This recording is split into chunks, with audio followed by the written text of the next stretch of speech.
రైతుల కోసం సుప్రీంకోర్టుకు లగచర్లపై కోర్టులో అసెంబ్లీలో పోరాడతాం. ఫార్మా బాధిత రైతులకు అండగా బీఆర్ఎస్. ఏడాదిలోనే రేవంత్ రంగు బయటపడింది. అల్లుడు ఆదాని కోసమే గిరిజన రైతుల చెర. రేవంత్ ప్రజలపై ప్రైవేట్ ప్రేముంటే వెల్దండలో నీకున్న 500 ఎకరాలలో ఫార్మా కంపెనీలను పెట్టుకో. ప్రజాపాలన అంటే అరెస్టులు అరాచకమేనా? లగచెర్ల నుంచి రేవంత్ రెడ్డి పతనం మొదలు. రుణమాఫీపై సవాలు చేస్తే పారిపోయిన సర్కార్. తెలంగాణ భవన్లో కొడంగల్ నియోజకవర్గ నేతలు కార్యకర్తల సమావేశంలో కేటీఆర్. ఫార్ములా ఈ రేస్పై చర్చ పెట్టే దమ్ముందా? రేవంత్ రెడ్డి అరెస్ట్ అంటూ భయపెట్టుడు కాదు. నీకు దమ్ముంటే 15 రోజులు అసెంబ్లీని నిర్వహించు.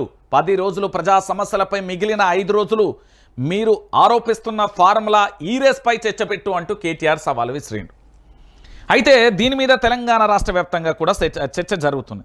అసలు ఈ పూర్తి స్థాయిలో ఫార్ములా ఈ రేసు, దాంతోపాటుగా దీని గురించి ఎవరిని అడిగినా కూడా సరిగ్గా చెప్తలేరు అనేది ప్రధానంగా కూడా ఉన్నది. ఇవాళ పూర్తి స్థాయిలో ఫార్ములా ఈ రేస్ ఏంది, అసలు తెలంగాణకు ఫార్ములా ఈ రేస్ ఎందుకు వచ్చింది, దాని గురించి పూర్తి స్థాయిలో మీకు ఎపిసోడ్ నేను చెప్పే ప్రయత్నం అయితే చేస్తా. తెలంగాణ ప్రాంత బిడ్డలందరికీ కూడా దానికి సంబంధించి ఏంది అంటే అలా పూర్తి స్థాయిలో ఏం లేదండి.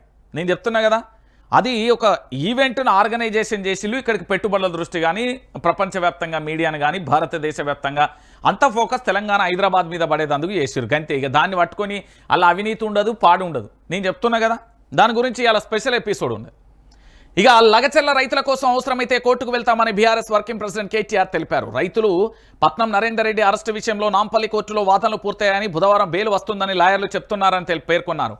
ఒకవేళ బెయిల్ రాకున్నా అధైర్యపడాల్సిన అవసరం లేదని మంచి లాయర్లను పెట్టి హైకోర్టు, అవసరమైతే సుప్రీంకోర్టులోనూ కొట్లాడతామని స్పష్టం చేశారు. తన గురించి కాకుండా రైతులకు బెయిల్ ఇప్పించాలని అడుగుతున్న నరేందర్ రెడ్డి గొప్ప నాయకుడు అని కొనియాడారు. ఆయనకు పార్టీ అన్ని విధాలుగా అండగా ఉంటుందని చెప్పారు. మంగళవారం తెలంగాణ భవన్లో కొడంగల్ నియోజకవర్గ నాయకులు, కార్యకర్తలతో కేటీఆర్ సమావేశమయ్యారు. ఈ సందర్భంగా ఆయన మాట్లాడుతూ అల్లుడు ఆదాని కోసమే కొడంగల్ భూములు గుంజుకుంటూ రైతులను చెరబడుతున్నారని నిప్పులు చెరిగారు.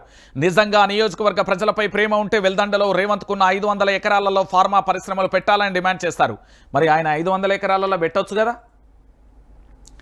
రేవంత్కు సంబంధించి వెల్దండలో ఉన్న 500 ఎకరాలకు సంబంధించి అలా ఫార్మా కంపెనీ పెట్టచ్చు కదా.